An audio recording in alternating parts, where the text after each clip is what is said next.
अस्सलामुअलैकुम मुअज़्ज़िज़ नाज़रीन। आज का हमारा मौजू सदका है, जिसमें हम आप लोगों को ये बताएंगे कि सदका अल्लाह ताला की तरफ से कितना अज़ीमुल मर्तबत तोहफ़ा है। मुअज़्ज़िज़ नाज़रीन, यकीन जानिए, अगर कोई भी शख्स सदका जैसी अज़ीमुल मर्तबत इबादत को समझ जाए तो हर मुश्किल और परेशानी से नजात पा सकता है। सदका जैसी अज़ीमुल मर्तबत इबादत के फ़वाइद को समझने के लिए एक पुरनसीहत वाक़या आप नाज़रीन की खिदमत में पेश करते हैं। शहर के बड़े बाज़ार में एक तिजारती काफ़िला सफ़र की तैयारियों में मसरूफ़ था। कुछ लोग तिजारत का माल सरों पर उठाए इधर उधर आ जा रहे थे, कुछ लोग ऊँटों पर सामान लाद रहे थे, जबकि कुछ ताजिर आपस में मशवरा कर रहे थे। औरतें और बच्चे अपने अजीज़ों और प्यारों को खुदा हाफिज कर रहे थे। औरतें अपने अपने शोहरों को पुकार पुकार कर ताकीद कर रही थीं कि देखो, रास्ता पुरखतर है, इसलिए गाफिल न होना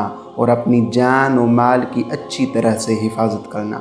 जूँ ही काफ़िला तरतीब पा गया और सामान तिजारत घोड़ों और ऊँटों पर लाद दिया गया तो काफ़िला आहिस्ता आहिस्ता अपनी मंजिल की जानिब रवाना हो गया। ताजिरों के उस काफ़िले में इत्तफाक से एक खुदा परस्त और मुत्तकी और परहेजगार शख्स भी उनके हम सफ़र हो गए। उनका नाम जाफ़र था। ये बुजुर्गवार हमारे छठे इमाम जाफ़र सादिक अलैहिस्सलाम थे।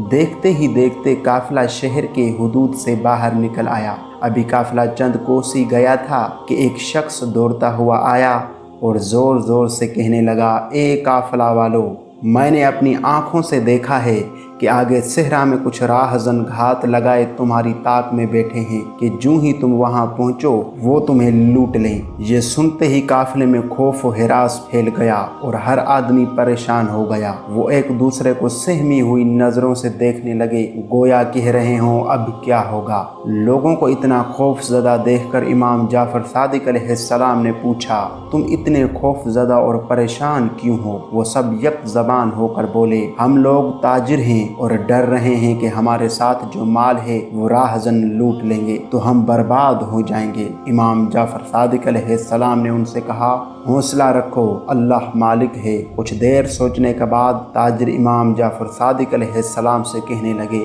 आप एक खुदा परस्त और मुत्तकी शख्स हैं। हम चाहते हैं कि अपना माल आपके पास अमानत रखवा दें। हो सकता है कि राहज़न उसे आपका माल समझकर लूट मार न करें। इमाम जाफ़र सादिक अलैहिस्सलाम ने फरमाया, ये बात तुम किस तरह कह सकते हो? मुमकिन है कि राहज़न तुम्हारा माल लूटने के बजाय मेरा माल लूटने का इरादा रखते हो। अगर इस तरह हुआ तो तुम अपने माल से हाथ धो बैठोगे। वो लोग कहने लगे, तो फिर हम क्या करें? राहज़न तो हमारी ताक में बैठे हुए हैं। गरज कुछ देर इसी तरह बातों में गुजर गई और वो कोई फैसला न कर सके। चुनाचे वो इमाम जाफ़र सादिक अलैहिस्सलाम से कहने लगे, इस बारे में आप अलैहिस्सलाम की क्या राय है कि हम अपना माल यहीं सहरा में दफन कर दें ताकि जब राहज़नों से छुटकारा मिले तो इसे निकाल लें और दोबारा अपना सफ़र शुरू कर दें। इमाम जाफ़र सादिक अलैहिस्सलाम ने फरमाया, देखो, अगर अपनी भलाई चाहते हो तो अपना माल ऐसे के पास अमानत रखवाओ जो तुम्हारे माल की बेहतर हिफाजत करे और उसे सही सालिम तुम तक पहुँचा दे। ये सुनते ही काफ़िले वालों की आंखें खुशी से चमक उठी और उनके चेहरों से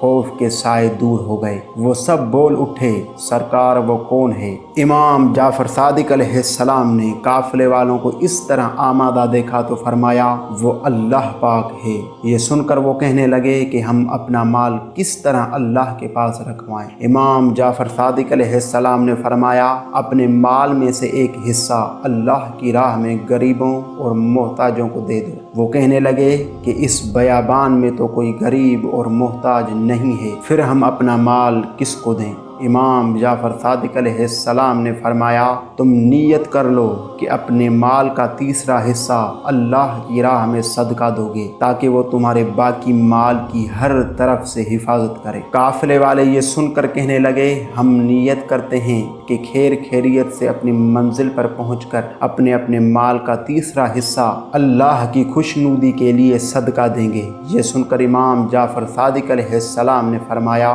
बस अब तुम लोग लोग अपने रब की पनाह में हो। खौफ को दिल से निकाल दो और इत्मीनान के साथ अपना सफर जारी रखो। काफिला जो कुछ देर के लिए ठहर गया था फिर से चल पड़ा। अभी ज्यादा रास्ता तय नहीं हुआ था कि दूर से गिरदो गुबार के बगोले उड़ते दिखाई दिए। चोरों और राहजनों के घोड़े सरपट दौड़ते हुए काफिले की तरफ बढ़ने लगे। ये देखकर सब खौफ से कांप उठे और इमाम के गिर्द जमा हो गए। इमाम ने बड़े यकीन और इत्मीनान से फरमाया, अब जबकि तुम अपने रब की पनाह में हो, डरने की कोई जरूरत नहीं। ये सुनकर लोगों को ढारस हुई। बढ़ते हुए तेज घोड़े काफिले के नजदीक पहुंचे तो काफिला ठहर गया कि देखें अब क्या होता है। राहजन अपने अपने घोड़ों से नीचे उतरे और इमाम जाफर सादिक अलैहिस्सलाम के सामने दो जानू बैठ गए। उनका सरदार बड़े अदब से बोला, हुजूर, मैंने रात को ख्वाब में आपके नाना हज़रत रसूलुल्लाह सल्लल्लाहु अलैहि वसल्लम को देखा,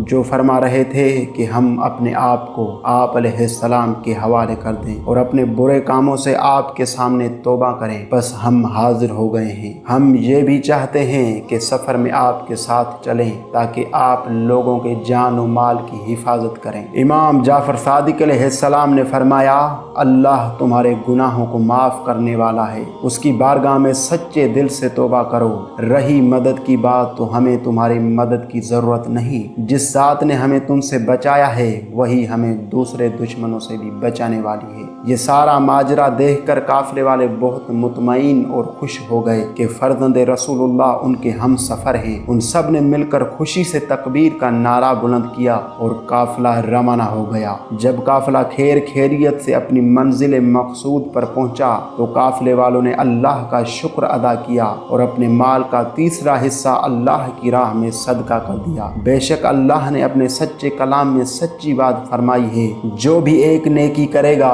उसको उसके बदले 10 गुना अजर दिया जाएगा। फिर वो ताजिर अपना माल बाजार में बेचने ले गए। सदके की बरकत से उनका माल खूब बिका और उन्होंने बहुत नफा कमाया। तब सब लोग आपस में एक दूसरे से कहने लगे कि फर्जंद रसूलुल्लाह इमाम जाफर सादिक अलैहिस्सलाम की ज़ात गिरामी हमारे लिए अल्लाह की रहमत साबित हुई। ये सुनकर इमाम अलैहिस्सलाम ने फरमाया, लोगों देखो कि अल्लाह ताला के साथ मामला करने से कितनी बरकत होती है और आदमी के जान और माल की किस तरह हिफाजत होती रहती है।